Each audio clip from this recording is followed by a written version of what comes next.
Exclamation, everybody, and welcome back to Cube Ramblings. For me, it is Saturday night, March the 19th, 2016. This will be going up on Sunday the 20th as per the usual. I hope everybody has had an excellent week. There's quite a bit, there's not a whole lot of news necessarily this week, but there is a couple topics that I can talk about. I'm not sure how long this episode will be, but there's two topics I really want to hit upon first and foremost, and then we'll go from there with some of the smaller little tidbits here and there, I'd say. But we're getting back into convention season for the most part here. We've got, I think, South by Southwest is going on this weekend. Which normally wouldn't be much ado about gaming, except I think in the last couple of years they've actually started to have like a gaming section now. I believe Telltale was there to unveil some details about their upcoming Batman game. Unfortunately, I have not been privy to too many of those details. I've looked at their blog. I have some information on that, but there's not much else to go on, so no screenshots or anything like that, unfortunately. But several others I believe I saw on Twitter were actually, other devs were at the SXSW convention, so I assume since that's, I think, still going on now as I speak, we'll probably see some more from that later. But prior to that, we had the GDC, the Game Developers Conference. This is where many game developers get together and they talk business. They talk about the business of making games and have a lot of workshops for themselves. But the press tags along usually to report on announcements and other things that have been going on. And there's also an open house-y type of thing where everybody, devs can have booths to show off what they're currently working on or things like that. And there's a lot of stuff floating around right now from that. I haven't gotten through all of the news there, but I've been clued into quite a few games that I did not know about previously. So I've been on a Twitter follow spree tonight. But other than that, nothing solid just yet for that. But we do have the IGF Game Developers Choice Awards that were announced and awarded on the 16th. And I'm going to go through those, talk a little bit about the games, at least what I know of them. There's a couple games on here that I know nothing about. I actually just looked up quite a few games that were in the one of the categories because I didn't know any of them, and some of them actually look kind of interesting. So I will start off with that, kick off with that, and we'll see what traction I get on it. So the first category we have here from the Independent Game Developers Awards, or Indie Game Federation. I forget what IGF stands for. sorry, but the Game Developers Choice Awards. The first category we have here is Excellence in Visual Arts. The nominees were Mini Metro, Paranormal. Well, let's start here. Mini Metro. I did a side quest video on that a while ago. It's a nice little Metro building puzzle game. It's a lot of just. It's definitely a mobile title, but even on PC it works pretty good. It's you're tasked with getting a bunch of points show up on the map, and there's several different maps that you can go to that are based loosely around real world areas. And each point on the map is like a different shape. And the goal is to get, shapes will line, or I'm sorry, each point on the map shows up, and then at each point, shapes will show up, all different types of shapes. And the goal is to get shapes to go from one point to the next point where they have a station that is the same shape as them, I guess. So you might have like a circle station and a square station and a a triangle station, and then points will show up all around the map. And the goal is to make sure that anyone lining up at a station that is a triangle station, but is a square, say, those squares have to go from the triangle station up to the square station, and so on and so forth. You can get like 3 lines to connect people with, and eventually you can unlock more lines as you go. It gets a little bit more hectic as you get more and more people lining up. And then, there's rivers that you have to cross, so you have to have, tunnels and or bridges to be able to use it, and you have a limited number of those. And it was quite a fun little romp, and I actually enjoyed it quite a bit. So that was one of the nominees. Paranormical was another nominee, and I didn't know what this game really was. I took a quick look at it. Or, I'm sorry. See, I'm pronouncing it wrong. It's panoramical. Sorry, not paranormical. I don't know why. A little bit of dyslexia around that particular word for some reason. It's panoramical. It's what looks like a music-based art game, basically. You're presented with some sort of background, some sort of backdrop, and you've got you can manipulate what's going on the screen through the use of musical cues, and it kind of makes, like, I don't know what to call it, like a spin art kind of thing. It's hard to say, but it's that's what that is. I've never played it, and it's the type of game that I wouldn't actually play because it's just not. It's just an art piece thing, I feel like, but it's got very good reviews, so I'm not, I'm not knocking on it or anything like that. It's just not my pound of flesh there. Another game called Nog, which I have no idea.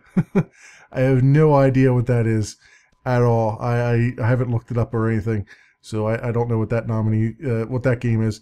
Armello, which is a very nice art style.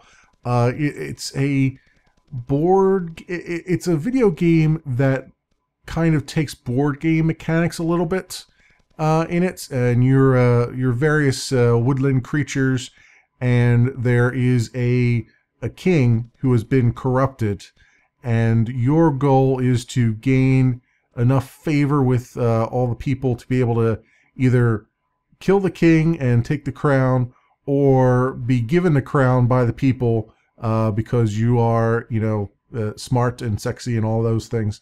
There's several turns that play out, and every turn that plays out, the king gets a little bit weaker until eventually he either dies from his illness or something else, or you get into the castle and kill him.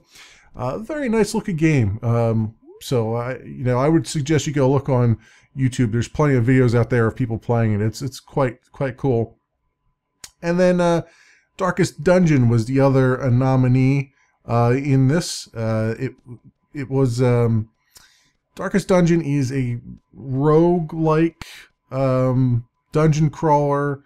It's got some elements. The art style is very like almost like a Nightmare Before Christmas-y art style to it, I guess, kind of sort of. I might be stretching a bit there, but it's your characters. As you're crawling through dungeons and whatnot, there's like psychological effects that can happen to your band of characters that can cause them to flee and or just cause panic and other things, and you gotta manage that, as well as every time you successfully clear out a dungeon, you then can use your spoils from that to build a city back out that's kind of fallen into ruin. It's a very interesting game if you're into those kinds of games.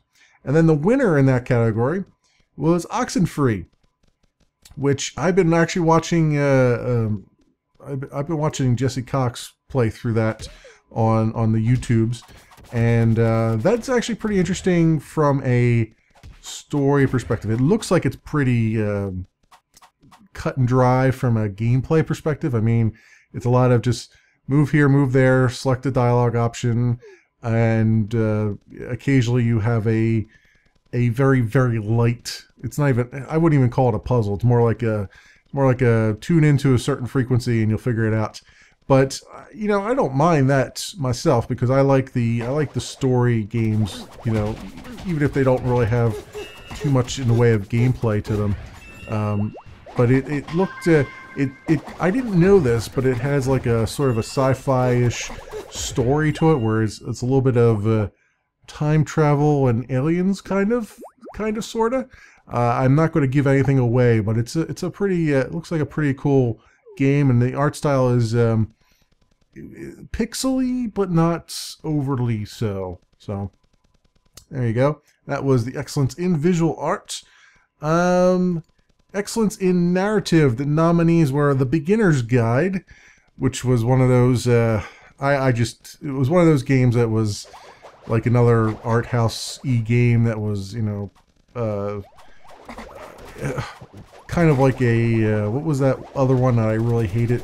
The Stanley Parable. It's kind of like one of those. It's in fact I think it was by the guy who made the Stanley Parable, and it's just one of those highfalutin, let me drink my latte with my pinky in the air kind of things, and I'm not into that kind of stuff. So there's that.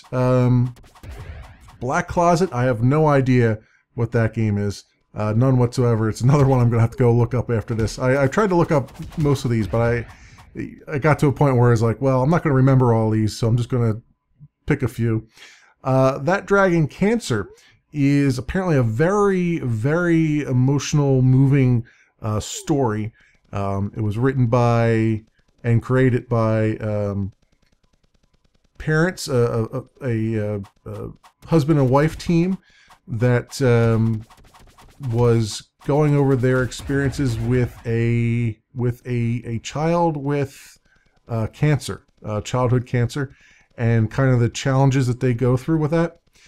And apparently it's very, very heart-wrenching, very, you know, it's not necessarily a feel-good game at the end of the day. It's one of those, it wants to tell a story, and it's apparently very good at it.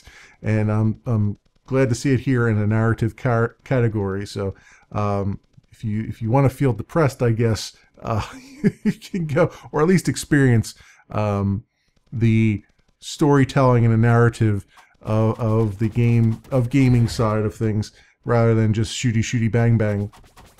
That Dragon Cancer might be the thing for you. In addition to that, Her Story was also nominated. That is a video-based detective game where the entire game is based on actual full-motion video, and you are some sort of detective or something trying to investigate a crime, and all you have to go on are a bunch of clips. They're like 5 to 10 seconds or whatever, and you have to type in the correct search terms to get the clips that you're looking for, and usually those search terms are by things that were either visual or auditory in those clips, and by doing that and by finding all those clips, you are basically, you figure out what crime was committed, number one, and number two,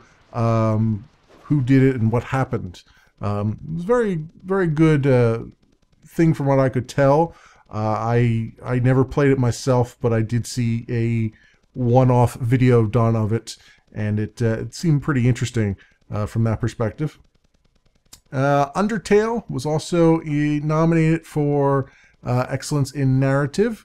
That is a take on the old school RPG, a different take on it, where you don't necessarily have to kill everything unless you really want to. It's more of it's sort of de-tropifying a little bit the RPG genre, and it definitely was inspired by things like what was that NES game? It was just on the tip of my tongue and I just forgot it. Yeah, oh well. It's just like, oh well. This was, you know what, the thing that's going to kill me is the word is going to, the name of the game is going to come to me later on, and I'm just going to blurt it out, and it's going to be completely off topic from whatever I happen to be rambling on about at the time. Earthbound. That's the word I was looking for. There we go. There we go. Thank you, brain, for sometimes working without the use of alcohol. So it was kind of a take on that, but with some twists. So I haven't played it myself. Not really my forte per se. I mean, yes, I like RPGs. Some I don't know. Some of them, it's a difficult one for me because I wasn't really into Earthbound, but I really liked Dragon Warrior. And when you kind of look at them cross-eyed a little bit, they are sort of similar in many ways, and then they're not in many ways. And so I don't know why I am a fan of Dragon Warrior but not of Earthbound. I don't know what that is. And Undertale, by extension, for some reason, it reminds me a lot of Earthbound, and I just don't. I'm not turned on by it, I guess. I don't know why. I don't know why that is. There's some hang up in my brain that says, like, I don't want to play this for some reason. I don't know what that is, but it's there. And the winner was Her Story in narrative. So there you go. Oh, and I missed. How can I miss this? Another nominee in the narratives category was The Magic Circle, which I actually found independently on Steam at one point, and went to download the demo, and I actually have it downloaded somewhere, I think, and never actually played it because I stumbled onto it because it was apparently you sort of hack the game a little bit. It's like one of those sort of hacking sort of games where you as you manipulate the world in a way that allows you to get through puzzles and stuff, which usually is right down my alley. But for some reason, I grabbed it. I meant to play the demo, and then I got distracted by other things and never got back to it. So I think, if I remember correctly, that's what Magic Circle is about. But yes, Her Story won in the narrative category. Excellence in design. So the nominees were Mini Metro, Kingdom, which is a 2D side-scroller pixel art game where you are a king and you are trying to rebuild a town, and you go either left or right on the screen to go find people to help you manage your town. You build fortifications and whatnot, and then every night that goes by, you get attacked by various goblins and goobers from the night, and they will come in, wreck your town, and attempt to take your crown. If they manage to take your crown and you don't get it back off of them, you lose the game. And it's one of those things where the first couple nights are fairly straightforward, and then as you get further on, the monsters start coming even faster and furiouser, and it becomes even harder to last after that. And of course, as you go around, you're collecting coins, which you then use to pay for your people and pay for upgrades and all that stuff. So it's a little bit of micromanagement here and there between battle scenes, basically. Her Story was also nominated as Excellent in Design. Super Hot I did a side quest video on a while ago. Super Hot just came out a few weeks ago too, and I intend on playing it all the way through at some point here.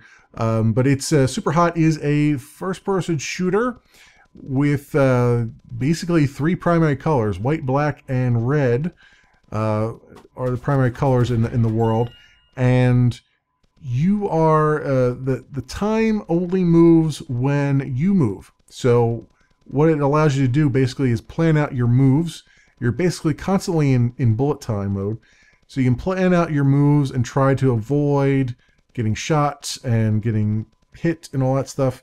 And at the same time, you got to take out all the dudes that show up and that are red, and you got to you get bats to throw, you get bullets, you can You got a katana that can actually slice through bullets in midair if you time it right, and all kinds of stuff. It's a pretty cool game. It's an interesting take on a genre, I should say. And the other nominee was Infinifactory from Zachtronics. You'll know them. I think they're mostly known for Infinifactory, a game that I haven't played yet, but I do own it. It's, from what I understand, it's a lot of managing of getting boxes from one side to another, and using what are they called? Conveyor belts and other machinery to do it. The first Zachtronics thing that I played was the programming one. What was the name of that now? The names are not here, but it was like an assembly language programming game. A TIS 100 is what it was. Yes. Whew, brain, you are bailing me out left and right and center here. Thank you very much for that. I will buy you some beer later on. So that's the first game of theirs I played, and that was pretty good too. But it's Infinifactory is the one that Zachtronics is known for, and the winner for excellence in design was Keep Talking and Nobody Explodes, which is pretty much what you would expect. It's a bomb defusal game where it's a co-op bomb defusal game where one person is actually playing the game and looking at the bomb and trying to describe what they see. There's various modules on the bomb. There can be, serial numbers and batteries and all kinds of stuff. And then somebody else is sitting there with a PDF open and trying to look up how to defuse all those things, and you're talking back and forth with that person and trying to get bomb diffused in a very short amount of time, usually 5 minutes usually. And it's a fairly interesting game mechanic, so I'm very glad to see that got an excellence in design, because it was a pretty nifty way of designing something, honestly, because it was we haven't seen much of anything like that in ever, I think, honestly. So there you go. Excellence in audio. The nominees were Panoramical, which is an audio-based game, so it makes sense to be on there. That Dragon Cancer, Darkest Dungeon, Lumini, which I thought I had tried to look up. I don't know. I thought Lumini. I thought I had tried to look this up, if I could spell it correctly. But I don't remember exactly. Yeah, I did look it up. I just don't remember exactly what it was. Oh, yes, I remember now. I'm looking at the video here. It's a how can I describe this? This is why I'm having trouble remembering it. It's you control a flock of birds that are multicolored, and you're on this sort of alien-like planet that's very hostile to these birds, and you're trying to keep them alive long enough for them to evolve and eventually, repopulate the world, I guess, is the best way I can describe it. It's very interesting, very colorful game, and I guess the audio is probably good on it. I don't know, but that's what that is. And then Undertale was the other nominee for that, and the winner was Mini Metro, which was pretty good, because Mini Metro, playing through that, one of the keys to that game, because the game as it gets further along gets very hectic. Well, actually, not really. The game does involve a lot of sort of waiting around and just kind of managing things as you go along, because you're kind of waiting for the ability to make more lines and stuff like that. So there's a lot of hurry up and wait, right? There's a lot of, oh, this is building up now. I got to try to figure out what I'm going to do here, and I got to figure out what I'm going to do there. It's kind of like, I liken it a little bit to chess in that without a timer. So it's more like, okay, what move should I make here that makes this most sense? What move should I make there that makes the most sense? And so there's a lot of, you move, and then you kind of wait and you kind of sit back and you look at the board and try to figure out what you're going to do next. And the key to that really is having a nice soundtrack, because you want to keep people. It's very easy to not be immersed if you have to sit there a lot and wait. But Mini Metro is really good at that whole immersion thing. Like, it was a nice, chill soundtrack. It was like very soothing. It wasn't over the top or anything like that, and it just made you kind of like sit there and be like, huh, yeah, this is not so bad. It's kind of like, it's not, you know, you're not sitting on an elevator or anything like that. It's more like just kind of sitting here, and I got some time to kill, you know. It's not so bad, you know, and I got a few lines to manage, you know. So that's a very good and excellent choice, I would say, in that respect of the word. The Nouveau Award, Nouveau, I hope that's how you pronounce that. Nouveau? I even. So, the Nouveau Award nominees were The Beginner's Guide, Panoramical, Fantastic Contraption, I don't know what that is at all, Orchids to Dusk. I looked this one up because it was like, what the heck would Orchids to Dusk be? And it's a walking simulator where through and through, where you are a astronaut who is stranded on an alien planet and is going to run out of oxygen in a few minutes. And that's that. So basically, you're going to spend the next few minutes just kind of exploring the planet and seeing what you see. And there's just it's kind of abstract a little bit, the art, I guess. It's, you know, it's very, very simple. But I assume it's like one of those, like, what was that other walking simulator I played that the name is probably not going to come to me, but it's where you had like 2 or 3 minutes to go around and explore the whole area, and as you explored things, you got the story, and eventually, an asteroid would crash down on the planet, and you would reset, but you would still remember all the things that you had explored last time. So the idea was you go through that pattern a couple times, and then eventually you've unlocked enough things that you figure out a way to get off the planet. Now, I never actually showed you getting off the planet in my side quest video for that, but I did play it off camera, and I did manage to do it, and it was pretty good. But it was a bit of a slog because your character walked really, really slowly. This is what kind of reminds me of that a little bit. So I don't know if that's how true that is or not.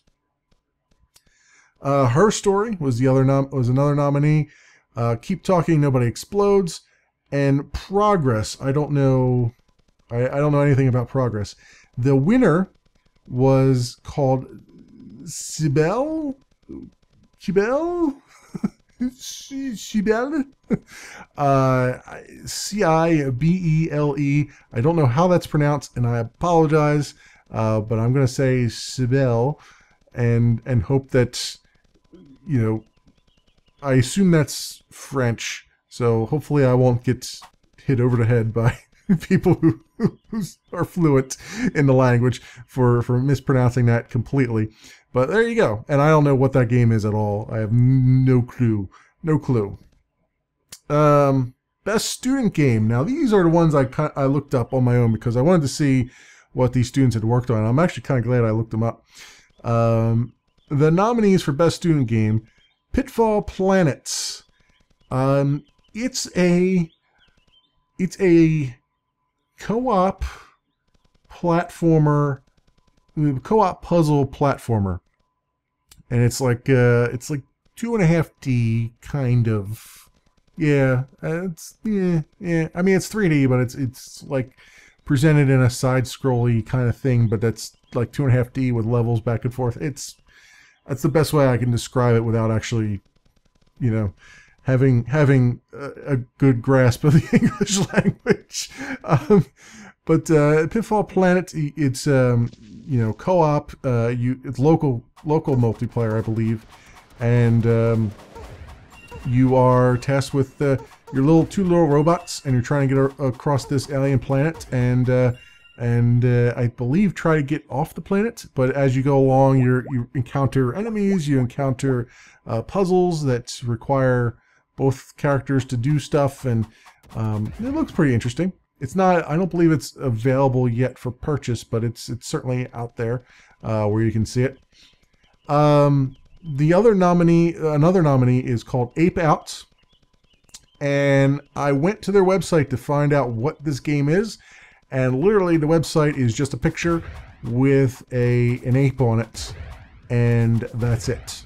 So no clue what that game is. Circa Infinity. This one's not coming to my brain again. I did look it up, and I did look it up. Let's get up again. Circa Infinity, because I have it in my I see, because I just looked at an image here.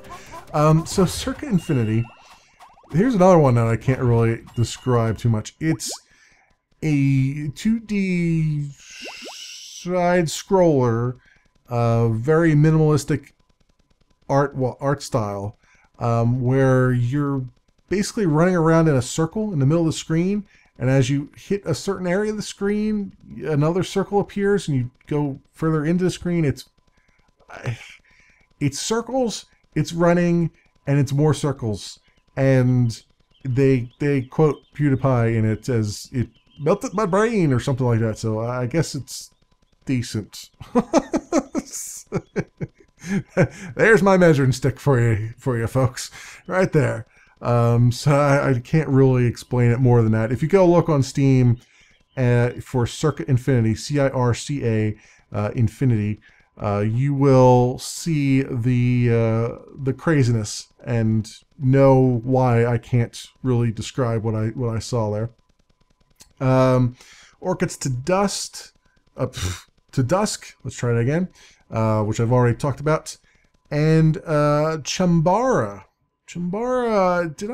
What was that one again? I can't believe I'm forgetting things already, but that is the way I go. Oh yeah, okay. I'm seeing the picture now. As soon as I see a picture, I can remember it. I got like a partial photographic memory, not anything to write home about, but I do remember. I used to in school, whenever I needed to look at a textbook and need to look things up, I would remember what picture was on the page. Like if the textbook had a lot of pictures in it, I usually remembered things better because I could remember what picture was on the page and then what was in bold. And so when someone would ask a question about it on a test, I could remember, oh, that was the page with the picture of this on it, and then I could remember all the things on the page, sort of, kind of. It's a very weird, oblong, reverse psychology thing, but you just have to trust me on that. But anyway, Chambara is it reminds me a lot of Screen Cheat, which was a multiplayer game, local. Was it a local? No, it might not have been local. It was a multiplayer game that presented 4 screens on your one screen, and each one was the other players. And the idea there was you do what you do if you're sitting on a couch playing with somebody in a split screen thing. You look at it was a first-person shooter, but you look at their screen to see what they're looking at, and then you cheat that way. Well, that whole game, Screen Cheat, was all based around people cheating because you couldn't see the other people. They didn't have an actual character model. They just moved around, and you had to look at their screens to see what they were looking at in order to be able to figure out where you had to shoot to get them. Again, another really interesting an interesting take on stuff. But this Chambara kind of reminds me of that a little bit. I believe it's just a local multiplayer right now.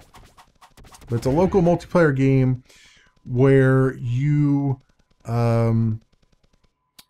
characters are blend in with are certain colors that blend in with the background. So there's like a white player and a black player, and the background is all black and white with some splashes of color. And so the idea is that you are invisible at certain points, but you're visible at other points. So as you move around the world and you're looking around, you might see somebody come into view, even though they were invisible for a second or two before that. And then of course it's a shooter, so you just have to, the idea is to kill them. But that's the take on that. And the winner of Best Student Game is called Beglitched. And when I looked this one up, it's a match 3 hacking, quote unquote, game. So the game is around you're this, world famous hacker thing, and you're trying to, hack the world and all that stuff. But you do it by doing this sort of match 3 puzzle sort of thing. And as you match three icons on the screen, it has all these different effects and whatnot. It seems like it's a pretty straightforward thing, but it looks like it could be, Candy Crush level of addiction, possibly. So that's that. They won the Best Student Game. And the Samus McNally Grand Prize winner, the nominees were Mini Metro, Darkest Dungeon, Keep Talking, Nobody Explodes, Super Hot, and Undertale. And the winner was Her Story out of that. So that's pretty good. I think that was worth it. Honestly, I mean, every nominee on there was much deserving of that. So it's very, very cool to see that. And the audience award for that went to Undertale. So both Her Story and Undertale got their due recognition, I'd say, for their work there. So that's cool. That's cool. That was the IGF Game Developers Choice Awards, all the winners for 2016. I will link you to PC Gamer, which has all that list on it. So you can go look those up yourself, and you go look up those. I would suggest also you go look up some of those games, because some of them look actually pretty darn good. Some of them aren't even out yet, so there you go. In addition to that, so that takes that off the list for now. In addition to that, we've had a couple news tidbits around programming and games. So I'll try to cover those a little bit here. The Serious Engine, the engine used from Serious Sam games, I believe only the first game, or maybe the first and second, not entirely sure. That has been open sourced, my friends. That has been open sourced, so people can go and take a look at how it was put together, or programs can go and take a look at how it was put together. It'll help modders quite a bit if they want to mod the Serious Engine to do whatever they want, make their own games and so on and so forth. I'm looking right now at GitHub here. First of all, what are the languages? I believe it's just C. What language is it? Okay, it's mostly C++ with a little bit of C, and some Python and Yak. I guess those are for the building stuff, but yeah, mostly C++ and C.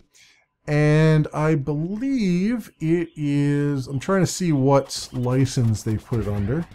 You can actually grab, you can grab the community edition of Visual Studio 2013 or 2015 and actually look at all this stuff, much like you can for when you're trying to build mods for space engineers and stuff like that.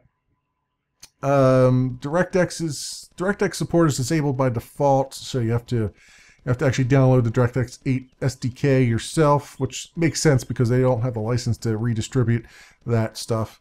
And the license is under a GPL v2, which means you can make whatever you want with it, as long as whatever you make with it stays open source. So that's the way that works. So there's a bunch of open source licenses out there. The GPL is the arguably most restrictive one as far as commercial endeavors go, where it basically says you can use this code to your heart's content, but you must anything that you build with this code you must also open source your code. And if you make any changes to the underlying code, you must present those back to the maintainers. So you must put a patch in for the maintainers to make sure that goes to them. You can't hold on to anything custom that you do with it. So it's the most restrictive one of the bunch, but it's, you know, if you're just trying to learn how to do things, or if you're just making a mod, or you're just you know, basically doing something that's not commercial in nature, it works out quite well. And the fact that they threw it on GitHub works out even better, because anybody can get a GitHub repo going for free and just fork it and do whatever the heck they want, and they are completely compliant with the GPL at that point, pretty much. So there you go. That engine's been released, and on the top of that, we have Microsoft announced that they're going to be doing something called AIX, and they don't give a whole lot of details here. You know, I'm linking you to their blog on it. They don't give a whole lot of details, but basically what they're trying to do is, I'm trying to figure out what AIX stands for. It's like artificial intelligence something, probably. Experience? I don't know. The after a while, the acronyms start to become acronym soup after a while. But in this blog post, basically what they're saying is they're going to release a platform called AIX that will enable you as a computer scientist or as a programmer to control a character in Minecraft via a script, and use Minecraft as a means to do research into artificial intelligence, which I think is a fantastic idea, honestly. It's, and probably the closest we're going to get to an official, I guess, API, modding API, if you will, an official API at all, for Minecraft, I guess. This is probably the closest we'll get, and I don't know how this is going to look or what it's going to do. I have no clue yet. It talks about the goals of the ultimate goals of the project, but it doesn't really talk about like how people would interact with it or what the code would look like or anything like that. It does say that you'll be able to plug in any script you want, a script in any language that you want to help build the AI for this character.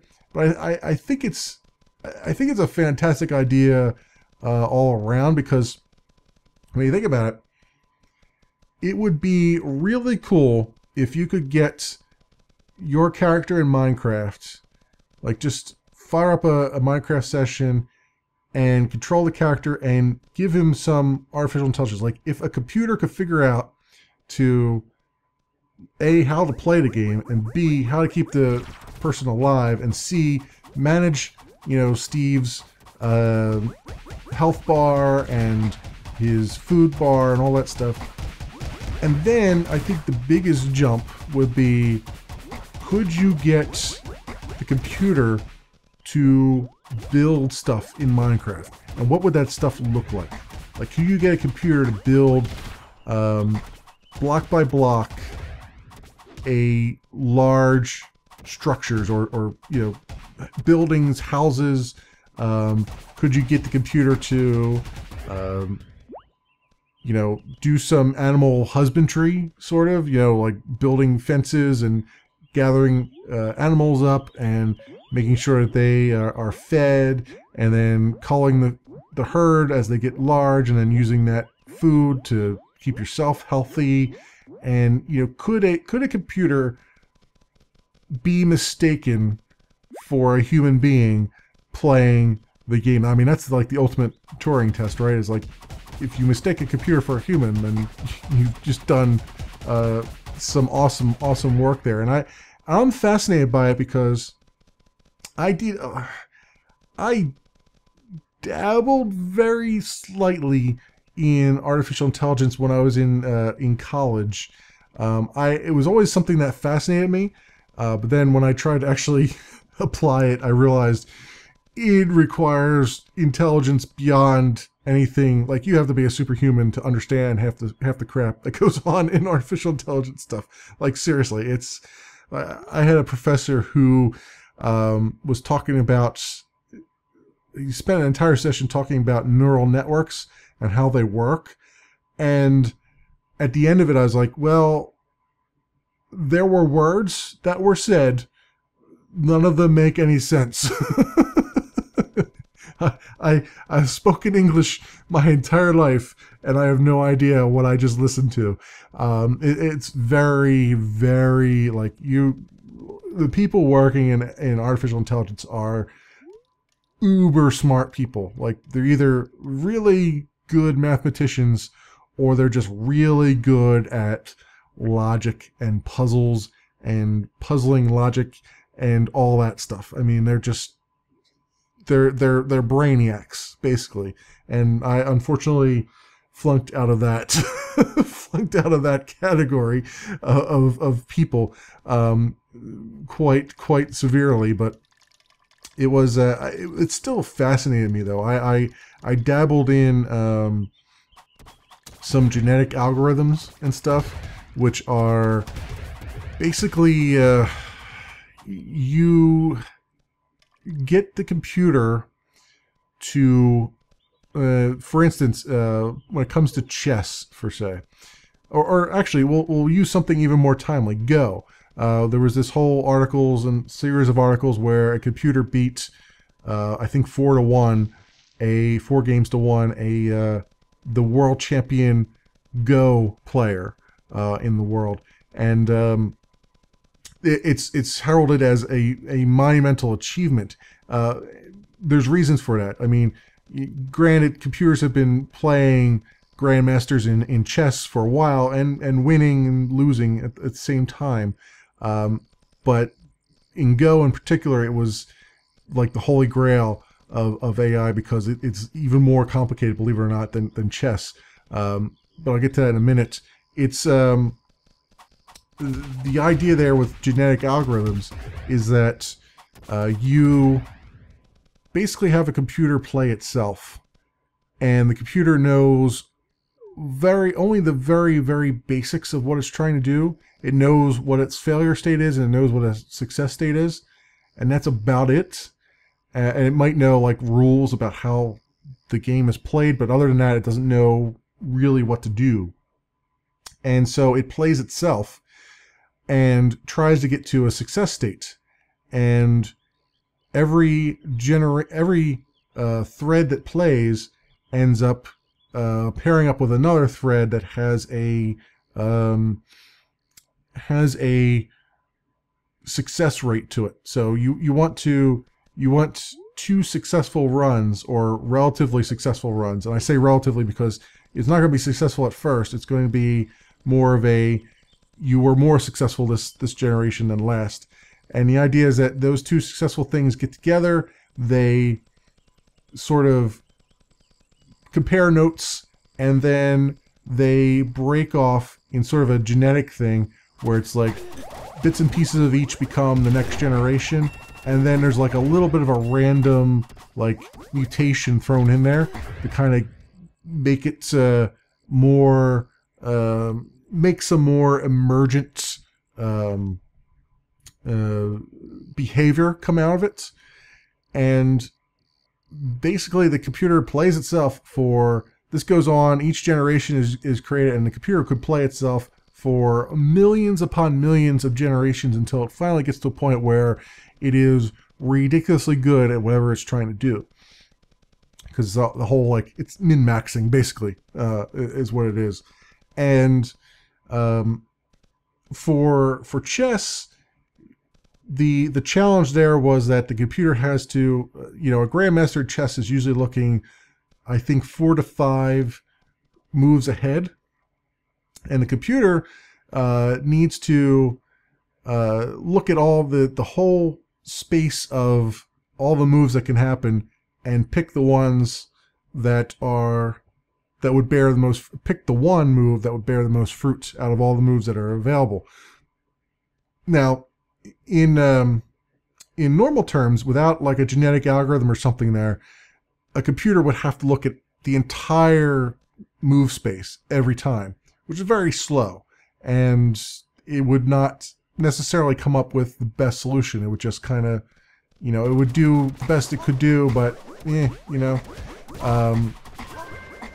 it would, well, I should say, it would probably come up with the best solution it could find, but then a human would be able to trick it and make it only have one good, valid thing. You know, a human would be able to figure out what it's trying to do and be able to win every time because it could figure out what it was doing. The whole genetic algorithm thing adds a little bit of a random element in there, so the computer is acting a little bit more like a human that, you know, may not always take the best route. They might take a different route that kind of throws the other human off a little bit, and they're like, oh, okay, so I don't really know what this computer is doing, and so it kind of keeps them on their heels. And that's really that emergence is what's the key to this being successful, especially against grandmasters who are constantly trying to trip you up at every turn. So for a when those algorithms come into play, they don't necessarily look at the entire move space. They're looking at the move space that they've already culled down, that are based on the experience that they've already had, the computer's already had, it knows or have a relatively good chance of succeeding. So for chess, it was, you know, it was a tough way to get up to it, but they eventually did get, you know, enough computing power that they could do it, and it was a good first start because, again, I think it's only like 4 to 5 moves it had to look ahead to figure out what it needed to do to try to win. Go was considered the pinnacle of that because the masters of Go, I think, look something like, if I read correctly, something like 10 to 12 moves ahead, which is a lot. It's a lot of probability space, considering what's going on. And the fact that the computer was able to process all that and be able to beat like the world champion pretty soundly is quite the accomplishment there. And all that tying back into what they're announcing with Minecraft here, like that to me is a very exciting thing. That's like, hey, can I take this character that doesn't know how to navigate the world at all, and through the process of dying and respawning and basically the way a normal player who doesn't know anything about games at all would approach the game and figure out how it works, could they then, through various generations of that code, eventually come out with a Steve that basically the computer plays the game and plays it just like any other normal Minecraft person would play it? I mean, that would be awesome. that would be terrific. I mean, hell, if I was smart enough to be able to do that kind of artificial intelligence, I'd be making YouTube videos of that. I'd have that guy, I'd have the computer building giant stuff in Minecraft while I'm asleep, and then recording it and uploading YouTube videos that have no commentary. I'd be like, there you go. Here's your Minecraft video for today. Watch somebody who's good at the game, who happens to also be not a person.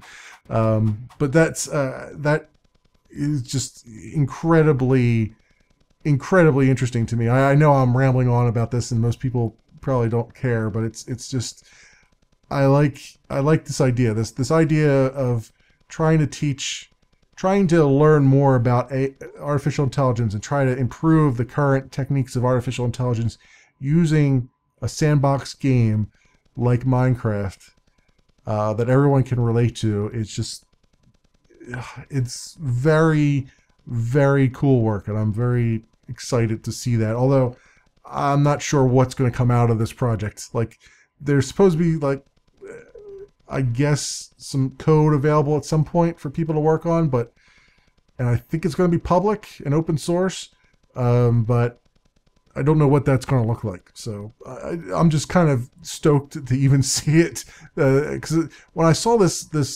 article, I was like, man, that is fantastic. Why didn't I ever think of that? Because it's just, you know, it's you just applying something different in a completely different way and trying to get results out of it. It's really this is why I'm not good at running my own company if I ever had to try to run a company, because I don't have any good ideas. So there you go. Again, ramble. Lots of rambling. Those were the two big topics that I wanted to discuss this week. I do have a few smaller details. I was talking earlier about the Telltale Batman game. There's not too many details. They don't have any screenshots yet. They don't have any artwork done. They say that they've got the story written for it. It's going to be around Bruce Wayne and Batman. It's not going to bring in any of the Bat family, so to speak, like no Robin or any of that stuff. There will be Alfred Pennyworth will be there, and who else did they say? Alfred Pennyworth, Vicky Vale, James Gordon, obviously, and Renee Montoya. Those will be the only ones that they would bring in. But the idea is that it's going to be a fresh interpretation on the universe set in current times. So it's not going to be tied to any existing iteration of Batman. It's going to focus on Bruce and Batman. And characters will have a personal relationship with Bruce in his private life, and decisions made as Bruce or Batman will affect their paths towards corruption and all that stuff. And, you know, Bruce can affect things in Gotham that shape how he deals with criminals at night, and so on and so forth. A lot of kind of rhetoric here. I think one of the most important things here is that they are not doing a photorealistic interpretation of the universe, which I don't think they could do a photorealistic thing in the Telltale engine anyway. It's going to be written by or managed by the people who worked on Tales from the Borderlands, which is awesome. And this one is going to be a mature rating, so it's going to be very akin to an R-rated film, which is also a pretty good thing indeed. Don't know who is going to voice Bruce or Batman. They have not made any announcements of that. They do say, though, it will be coming this summer, and they're working on the art now. So I'll link you to the Telltale blog, which gives you all that stuff that I just said, pretty much, as well as a bunch of people in the comments hyping up. So if you need some more hype in your life, there you go. Moving over to Destructoid, and they have a good preview on Platinum's Teenage Mutant Ninja Turtles game, where they actually go through and look at the beginnings of the game. I think they had like 20 minutes to play with the game, a bit of a demo there. And they say that it's got some open world elements to it, but there's a lot of fighting, a lot of action. They mention that one of the enemies is going to be Bebop, one of them. So they do show that. They show a screenshot of him actually wielding a chainsaw. It sounds like it's very much, you know, geared towards co-op, which makes sense because you want to have like as many people as you can, but I don't know if that means that there's not going to be single player. I would imagine there will be single player, but it sounds like they're really pushing the co-op multiplayer on it, on this particular one. And, you know, pizza is always there, and you can buy upgrades and stuff from the sewers, and so on and so forth. It's it won't have any local co-op. It'll only be online co-op. And that was about much here that we could say. I mean, Dimension X was mentioned, so I'm thinking that, and it looks like from the art style that they're going with more of the 80s cartoon, I would say. So that would be awesome, because I would love, or I'm sorry, 90s cartoon, 80s cartoon, wow. Well, I guess it was kind of late 80s, early 90s, so maybe I'm not too far off there. And it's that's about all I could pick out of there that looks interesting. I mean, they say the fighting is pretty fast and furious. There's a lot of fighting going on, which makes sense, and it's you gotta keep up with it quite a bit. And yeah, you get the normal grades like you got in Transformers Devastation, like all the ranks that you see at the end of each one.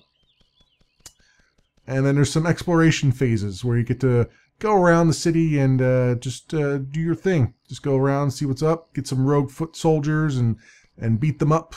And that's about all I could pull out of there. So there you go. I'll leave you a link to Destructoid on that, on their first hands-on for Teenage Mutant Ninja Turtles Mutants in Manhattan. So that's that on all that stuff. And another little tidbit here. There was a multiplayer game that was announced by Epic, ? I believe. Was it Epic? Yeah, Cliff Bleszinski. So yeah, I guess that is Epic. I assume that's where he's at now. That they announced that was a multiplayer free-to-play shooter called Lawbreakers. Looked surprisingly a lot like what's the Blizzard one? Words, they're there somewhere. I should know it because it's the hotness now. Overwatch. It looked surprisingly a lot like Overwatch, and it was announced after Overwatch, and so there was a lot of comparisons going on there. It looks like this multiplayer shooter called Lawbreakers is no longer going to be a free-to-play title. You're going to pay money for it, but it's not going to be, they say it's not going to be a $60 title. So expect $50, I guess. And there's, you know, they go on the same spiel of no pay to win, all that stuff. And it looks like the art style has changed on it. It looks like they're trying to, it's less cartoony than it was. And they're trying to change it up with make it a little bit set apart from Overwatch, given that Overwatch is as popular as it is going to be. And it's still a first-person shooter. It's class-based, you know, various heroes duking it out, that kind of thing. Looks really cool. I was looking at the video of it, and it's a very interesting game. I've been keeping on my eye on. They've got it. They're not going to do it on a console anymore just yet. They might do it at some point, but right now they're focusing entirely on PC, and they're going to launch it exclusively on Steam, so that you don't have to deal with any kind of weird, you know, third-party clients or anything like, or not third-party, but any kind of clients that you have to install or anything like that. They're just going to do it straight on Steam because that's where everything's at, and that's where people are used to things. So there you go. Some more information on Lawbreakers. It's been a while since we heard anything, so it's interesting to see that there. And I think that will just about do it for me for this week. Thanks so much for watching on YouTube or listening on SoundCloud, and I will see you next Sunday.